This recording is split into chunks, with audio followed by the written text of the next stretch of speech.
وأكيد انتوا كمان يا أصدقائنا عندكم أصدقاء بيعزوا عليكم قوي ومش عاوزين تفرجوهم في السنة الجديدة. يا ريت تكتبوا لنا أسمائهم في التعليقات. الحلقة مفيدة جدا، يا ريت تسمعها للنهاية. وكمان اوعى تنسى تكتب أصدقائك اللي بيعزوا عليك قوي وعاوز تبتدي معهم سنة جديدة.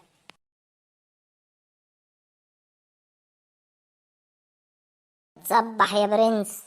انت مين يا؟ مين ايه يا جمعة؟ ده انا مين صاحبك. انا مالياش صحاب، السنة خلصت خلاص. اللي عاوز يجدد معايا الصداقة يجيب 500 جنيه وصورة بطاقة ووصل كهرباء. ايه اللي بيقوله جمعة ده؟ هو فعلا هيعمل كده ولا بيشوف معزة أصدقائه عنده؟ بس ده كلام واحد مجنون. ايه اللي يجدد الصداقة بفلوس وصورة بطاقة ووصل كهرباء دي؟ يا صباح يا عليم يا رزاق يا كريم. ترى مين اللي جاي السعادة؟ اروح اشوف مين على الباب. اتفضل يا ممس يا اخويا، اتفضل، البيت بيتك. بارك. تمام الحمد لله، انت اخبارك ايه؟ كل سنة وانت طيب. ايه ده؟ ايه اللي جرى؟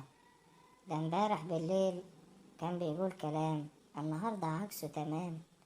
طب انا رحت حضرت اللي هو قال عليه، يا ترى اديهوله ولا لا؟ ايه يا ممس انت سرحت في ايه؟ بقولك كل سنة وانت طيب، احنا خلاص كلها ايام ونبتدي سنة جديدة. آه، لا لا لا مفيش حاجة وانت طيب يا صاحبي، بس كان في حاجة كده عاوز اديها لك. حاجة ايه يا ممس؟ انت امبارح كنت قلت لي اللي هيجدد صداقة ب500 جنيه وكلام كده غريب وصورة بطاقة ووصل كهرباء. انا جبتهم وجيت ليك يا صاحبي عشان انت غالي عليا وانا عاوز اجدد صداقة بيك في سنة جديدة. يا ممس انت خدت الموضوع بجد ولا ايه؟ ده انا كنت بهزر معاك ياض. صداقة ايه اللي بفلوس دي؟ الصداقة لو وراها مصلحة بتبقى صداقة وبيجيلها يوم وبتنتهي، لكن انت اخويا وغالي عليا وبعزك قوي، عشان كده بحب اهزر معاك. حبيبي يا صديقي، انت عارف المعزة اللي انا بعزها لك قد ايه؟ انت غالي عليا قوي ياض وعاوزك معايا طول العمر، مش بس في سنة جديدة. لا، ده انا عاوزك على طول تكون معايا، متفارقنيش ابدا ابدا. ربنا يديم المحبة يا صديقي.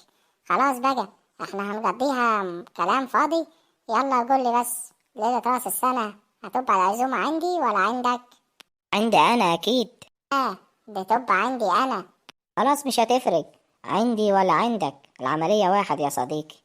يلا بينا نجهز لليلة راس السنة. يلا بينا.